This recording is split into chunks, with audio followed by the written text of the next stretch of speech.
ہم ڈٹے ہوئے لوگ۔ سرکار نے فلاح انسانیت کے لیے جو دوسرا کام کیا نا، وہ لوگوں کو احساس دلایا ہے کہ اگر غلطی ہو جائے تو تم نے بندوں کے سامنے اپنے آپ کو کلیئر نہیں کرنا، تم نے تو رب کے سامنے اپنے آپ کو کلیئر کرنا، اللہ کے سامنے تم نے بچنا ہے کہ میرا گناہ معاف۔ اور حضور احساس پیدا کرتے تھے۔ بخاری شریف میں قبیلہ غامدیہ کی اس عورت کا تذکرہ موجود ہے جو خود آئی تھی، کوئی گرفتار کر کے نہیں لایا تھا، از خود آئی۔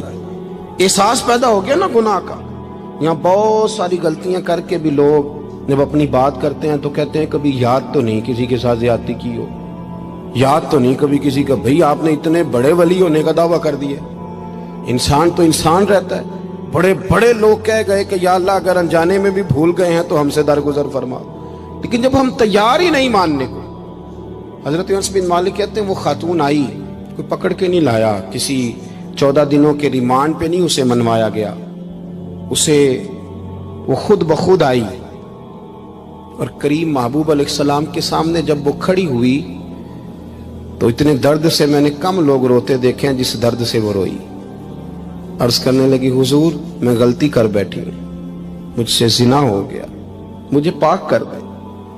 تو محبوب کریم علیہ السلام نے فرمایا تو کیسے ثابت کرے گی تو نے گناہ کیا؟ یعنی مجرم کو ثابت کرنا پڑ رہا ہے کہ میں گناہ گار۔ یہ وہ کمال ہے کہ انسانوں کو احساس ہونے لگے کہ یہاں ہم غلط ہیں۔ جب اعتراف جرم ہوتا ہے، جب بیماری کی تشخیص ہوتی ہے تو پھر اس کا علاج بھی ہو جاتا ہے۔ حضرت انس بن مالک کہتے ہیں وہ عرض کرنے لگی حضور میرے پیٹ میں ناجائز بچہ ہے۔ حضور نے فرمایا جا جب بچہ پیدا ہو تو پھر آنا۔ وہ 8 ماہ کے بعد آئی تو اس کی گود میں پھول سا بچہ تھا۔ حضور نے فرمایا واپس جا، جب روٹی کھانے لگ جائے تو پھر آنا۔ وہ 2 سال 2.25 سال دودھ پلاتی رہی، پھر جب آئی تو بچے کے ہاتھ میں روٹی کا ٹکڑا تھا۔ کریم محبوب صلی اللہ تعالی علیہ وسلم سے آ کے جب اس نے بات کی تو وہ درد سے روئی، کہنے لگی یا رسول اللہ 3 سال ہونے کو ہیں، میں نے گناہ کیا ہے، میں ساری رات سو نہیں پاتی۔ حضور تڑپتی، اگر اس حال میں مر گئی تو اپنے رب کو کیا منہ دکھاؤں، مجھے پاک کر دے، میرے حال پہ رحم فرمائے۔ محبوب کریم صلی اللہ علیہ وسلم نے بچہ ایک صحابی کو دیا، فرمایا بچوں کی طرح پالنا، اور کہا اسے لے جاؤ، پتھر مار مار کے اسے سنسار کر دو۔ صحابہ کہتے ہیں اسے پتھر لگ رہے تھے اور حضور بے چینی کے ساتھ ٹہل رہے تھے۔ آ کے خبر دی حضور وہ تو وصال کر گئی، انتقال ہو گیا۔ فرمایا یہاں تک تو بات اس کی تھی۔ حضرت انس بن مالک کہتے اب محبوب کریم نے صحابیات سے فرمایا اسے غسل دو، کفن پہناؤ، جنازہ تیار ہو جائے تو مجھے خبر کرنا۔ حضرت انس بن مالک کہتے ہیں غسل ہوا، کفن ہوا، جنازہ تیار ہوا تو حیران ہم تب ہوئے جب میرے محبوب نے فرمایا صفے بناؤ، میں خود جنازہ پڑھاؤں گا، میں خود جنازہ پڑھاؤں گا۔ اور سرکار نے جنازہ پڑھایا تو ایک شخص کی زبان سے نکلا حضور اس ملعون کا معاذ اللہ جنازہ جس نے ناجائز بچہ جنا، اس کے لیے آپ دعا کر رہے ہیں، جنازہ پڑھا۔ حضور فرمانے لگے خاموش ہو جاؤ، تم نے گناہ دیکھا ہے، اس کا احساس نہیں دیکھا، تم نے غلطی دیکھی ہے لیکن اس کی توبہ کا انداز نہیں دیکھا۔ اور صاحب کنز العمال نے یہ لفظ نقل کیے ہیں کہ کریم محبوب فرمانے لگے اس نے تو ایسی شاندار توبہ کی ہے کہ اگر میں اپنی ساری امت میں بانٹ دوں تو اللہ سب کی مغفرت فرما دے گا۔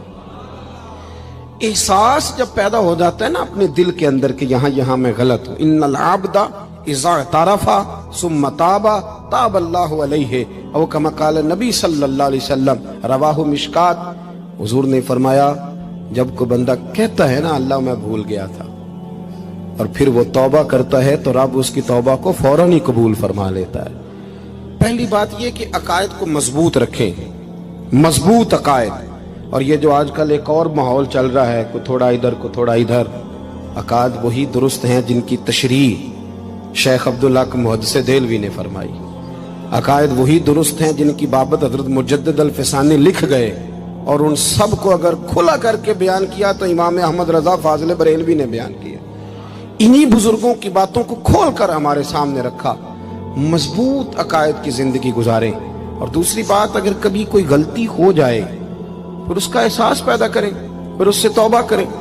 تیسری بات جو فلاح انسانیت کے لیے بڑی ضروری ہے وہ یہ ہے کہ تھوڑا احساس پیدا کریں دوسروں کا۔ میری زندگی میری ذات سے شروع ہوتی ہے، میری ذات سے، میرے سے ہنس کے بولو، میری بات مانو، میرے پیچھے چلو، میرے آرام میں خلل نہ آئے، میری طبیعت کے مطابق. بھئی آپ کی طبیعت کے مطابق چلیں تو پھر تو آپ بہت بڑے خود غرض ہوئے کہ آپ نے صرف اپنے لیے سوچا. محبوب کریم کا کمال یہ تھا کہ حضور نہ دوسروں کا بڑا احساس فرماتے تھے. آپ بخاری مسلم کی وہ حدیث پڑھیں تو حیران ہو جائیں کہ سرکار فرماتے ہیں میں جب نماز کی نیت باندھتا ہوں تو میرا دل کرتا ہے میں لمبی نماز پڑھاؤں.